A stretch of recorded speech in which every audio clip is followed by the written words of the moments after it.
അപ്പൊ ഈ ദേശത്ത് മൊത്തം ഞാൻ നേരത്തെ ചോദിച്ചായിരുന്നു, ഈ ദേശത്ത് ഓർത്തഡോക്സുകാരും കത്തോലിക്കരും മർത്തോമാക്കാരേ ഉള്ളൂ എന്ന് ഈ ശബ്ദപരിധി കേൾക്കുന്നിടത്ത് അത്രേ ഉള്ളൂ എന്ന അറിവ് കിട്ടിയേക്കുന്നത് സത്യം. അതുകൊണ്ട് അവർക്ക് വേണ്ടിയുള്ളതാ എന്ന് സംസാരിക്കുന്നത്.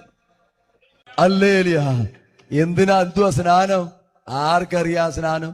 ഇവ ആട്ടുകല്ലും ഉണ്ടാക്കി വെച്ചിട്ട് അതീ കുറച്ച് ഇച്ചിരി വെള്ളം ഒഴിച്ചു വെച്ചിട്ട് എടാ എന്ന് പോലും പറയാൻ വയ്യാത്ത കൊച്ചിനെയും അല്ലെങ്കിൽ അവൻ ആട്ടുകല്ലും ഉണ്ടാക്കി വെച്ചിട്ട് അതീ തടിച്ച് മാമാ ജയിച്ച ഉണ്ടാക്കട്ട.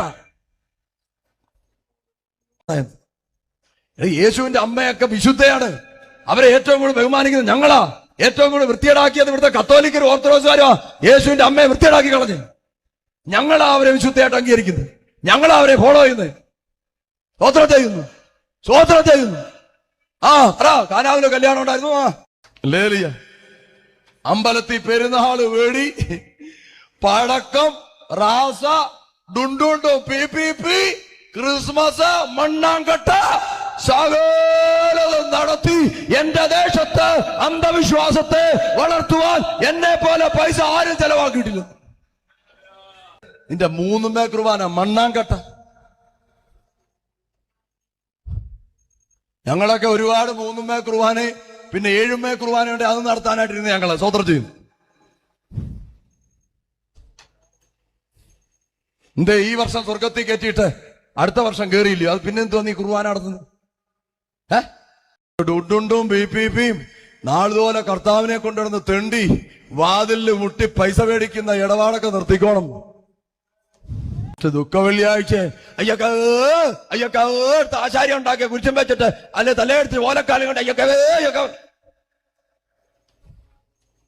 എടാ നിന്റെ അമ്പരചുംബിയോല ഉണ്ടാക്കിയ കൊത്തുപണിയും മിനുക്കുപണിയും അല്ലെങ്കിൽ ആശാരി ഉണ്ടാക്കിയ തട്ട ഉണ്ടാക്കിയ യേശുവിന്റെ രൂപവും മറിയത്തിന്റെ രൂപവും മണ്ണാങ്കട്ടയും വിഗ്രഹവും ഒക്കെ എടുത്ത് അടിച്ചെടുത്ത് അയ്യത്താണ്. 8 കോടിയുടെ പള്ളി, 10 കോടി അല്ലെങ്കിൽ 10 കോടിയുടെ പള്ളി, 30 കോടിയുടെ അമ്പലം, 30 കോടിയുടെ മോസ്ക്.